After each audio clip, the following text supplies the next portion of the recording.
Because even though the Chamber of Deputies overturned the IOF increase, the government must insist on the initiative.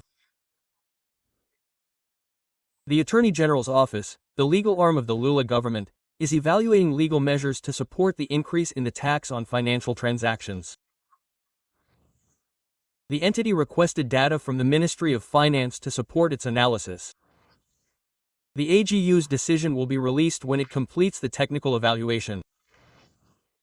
The PT government's tax collection drive will also have the support of another ally, Guilherme Boulos of the PSOL.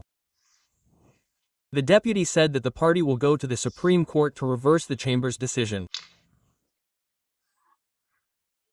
In addition to assuming the judicialization of the case, the PSOL deputy called, through the Povo Sem Medo Front, for a street mobilization against what he called a right-wing boycott in Congress. Ana Paula Henkel, good evening. Welcome, Anna.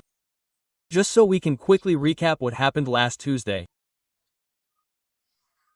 The Speaker of the House, Hugo Mota, surprised Brazil, the government, and the government supporters with this decision to put the issue of the IOF tax on the agenda on Wednesday.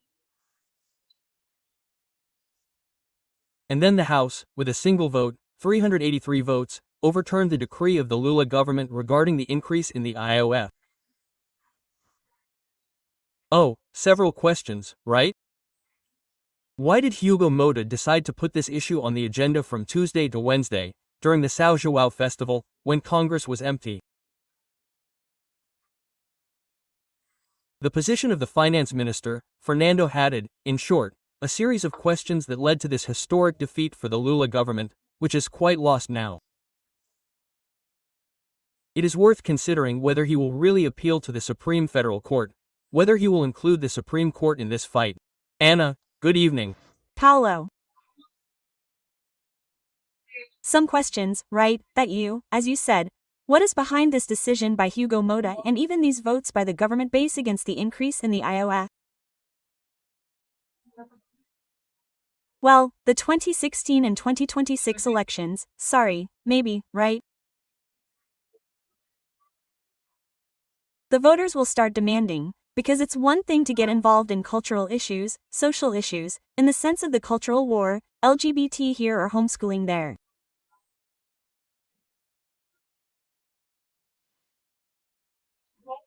Now, when you touch the citizens' pockets, raise taxes and get very little back to the people, that's the problem.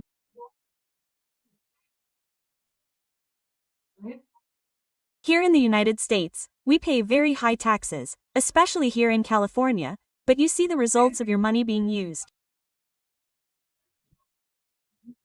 I won't even mention Operation Midnight Hammer, right? But near you, highways, policing, security, anyway, all of that is delivered. In Brazil, we don't have that.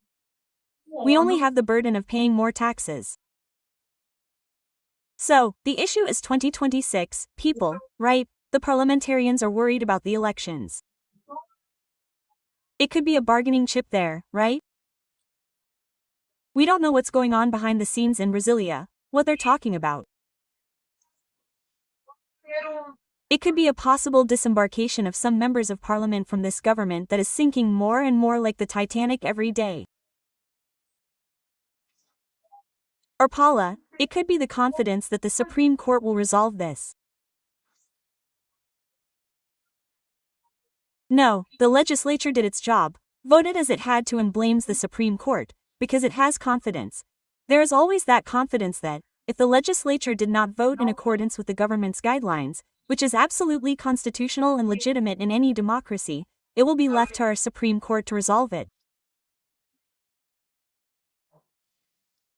The answer, Paula. It will appear soon.